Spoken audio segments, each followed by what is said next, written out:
2014 నుంచి 19 మధ్య 53,000 ఎకరాలు తాను తీసుకుంటూ ఏమన్నాడు, అసలు ఇది ఇంటర్నేషనల్ రాజధాని, సింగపూర్ అని యాడికి పోవాలను, అసలు మన దగ్గర నుంచే ఏదైనా కానీ మన రాజధానిని చూసి వాళ్ళు కాపీ కొట్టే పరిస్థితులకి దీన్ని బిల్డప్ చేస్తున్నాను అని మనకు అందరికీ కూడా బాహుబలి సెట్టింగ్స్ అన్ని చూపించారు. 53,000 ఎకరాల్లో ఆయన రాజధాని కట్టింది ఎంత అనంటే 53,000 ఎకరాలకు ఆయన రాజధాని కట్టడం కదా దేవుడు ఎరుగు.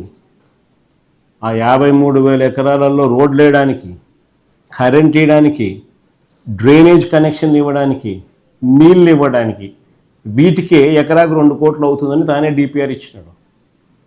అంటే ఆ 53 ఎకరాలకి 1,00,000 కోట్లు కావాలని ఆయన ఇచ్చిన డిపిఆర్లోనే 5,000 కోట్లు పెట్టినాడు సినిమా అంతా చూపిస్తూ.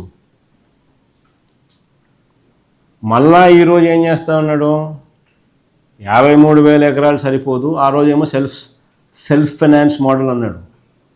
8,000 ఎకరాలతో బ్రహ్మాండంగా దాంట్లో మిగిలింది, దాంతోనే రాజధాని అయిపోతుంది, అసలు సెల్ఫ్ ఫైనాన్స్ మోడల్ అన్నాడు. ఈరోజు ఏమంటున్నాడు, అధికారంలో ఉంటే ఆయనకు స్కాములు గుర్తుకొస్తాయి. ఎవరెవరికి ల్యాండ్ వేయాలా, ఎవరెవరి దగ్గర పుచ్చుకోవాలా, కాస్ట్ పర్ ఎస్ఎఫ్టీ ఎక్కడెక్కడ కట్టాలా, 4,000 అయ్యే చోట 10,000 రూపాయలు కాస్ట్ పర్ ఎస్ఎఫ్టీ కట్టాలా, నేషనల్ హైవేలు 25 కోట్లు అయ్యే చోట 54 కోట్లు పెట్టి ఎలా దండుకోవాలా, అన్ని స్కాములే. కాబట్టి రాజధానిలో నిరంతరం జరుగుతూ ఉండాలా అనేది ఆయన ఉద్దేశం.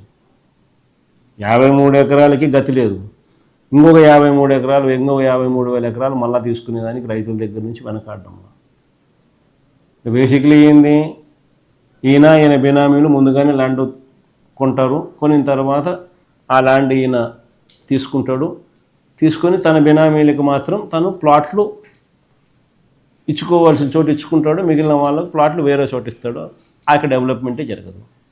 మిగతా వాళ్ళు గాలికి పోతారు, వీళ్ళ మనుషులు అంతో ఎంతో కొద్దో గొప్ప ఏదన్నా వేసే రోడ్లు ఏదో కొద్దో గొప్ప వాళ్ళ దగ్గర ఏమైనా వేసుకుంటారు.